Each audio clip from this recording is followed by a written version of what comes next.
Shalom, salam sejahtera untuk kita semua, dan selamat tahun baru. Di awal tahun yang baru, beberapa pertanyaan yang bersifat reflektif dapat kita ajukan. Misalnya, apakah saya mengalami penyertaan Tuhan di tahun yang lalu? Adakah hal yang ingin saya capai di tahun yang baru ini? Lalu apa yang sudah saya persiapkan untuk mencapai hal itu? Dalam kesempatan ini, saya ingin mengajak kita merenungkan kisah keluaran umat Israel yang dicatat di dalam Keluaran pasalnya yang ke-13. Ayat yang ke-17 dan 18 mengatakan begini.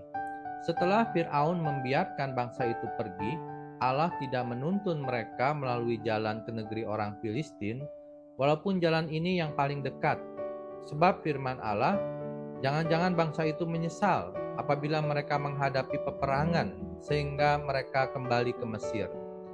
Tetapi Allah menuntun bangsa itu berputar melalui jalan di padang gurun menuju ke Laut Teberau. Mungkin yang menjadi pertanyaan kita, saudara, mengapa Tuhan memilih jalur yang lebih jauh untuk umat bisa sampai ke tanah perjanjian? Ada dua alasan. Yang pertama, kalau kita lihat di ayat yang 17, dikatakan Allah tidak ingin umat menyesal karena mereka akan menghadapi peperangan dengan orang Filistin apabila mereka memilih jalur yang lebih dekat. Nah, kita tahu bahwa umat sebagai mantan budak yang sebenarnya belum siap berperang, mereka kalau diibaratkan sebagai tentara adalah mereka baru belajar untuk berbaris, bukan sebagai pasukan yang siap berperang.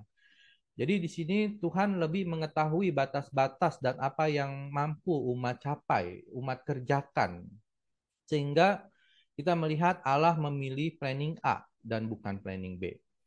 Lalu alasan yang kedua, supaya umat mengalami penyertaan dan kuasa Tuhan.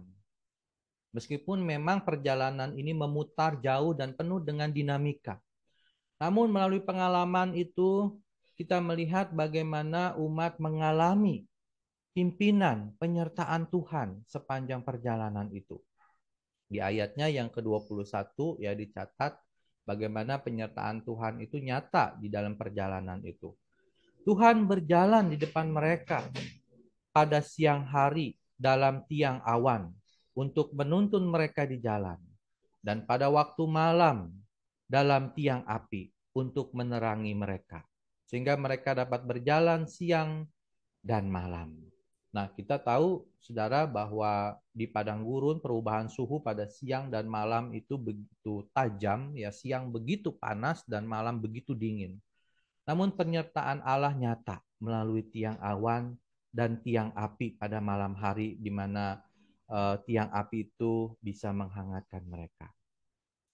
Melalui peristiwa ini kita dapat memaknai bahwa Tuhan memimpin umat melalui padang gurun, perjalanan yang memutar, itu bukan semata-mata untuk menghindari peperangan di awal perjalanan ini, saudara. Tuhan berkehendak melatih iman umat Israel. Untuk apa? Untuk menerima, mengalami penyertaan dan pimpinannya sepanjang perjalanan itu menuju tujuan tanah perjanjian. Lalu kita juga melihat bahwa melalui peristiwa ini umat belajar untuk apa? Untuk percaya kepada cara Allah memimpin kehidupan dan perjalanan mereka menuju tanah perjanjian. Sebagai perenungan kita, saudara, tentu kita boleh memiliki rencana-rencana, kita memiliki target-target di tahun yang baru ini. Namun di sisi lain, kita pun harus juga mengupayakan kepekaan. Ya, kepekaan akan apa? Kepekaan kepada cara Allah memimpin dan mengarahkan tujuan hidup kita di tahun ini. Kiranya firman Tuhan menjadi berkat. Selamat tahun baru, Tuhan memberkati.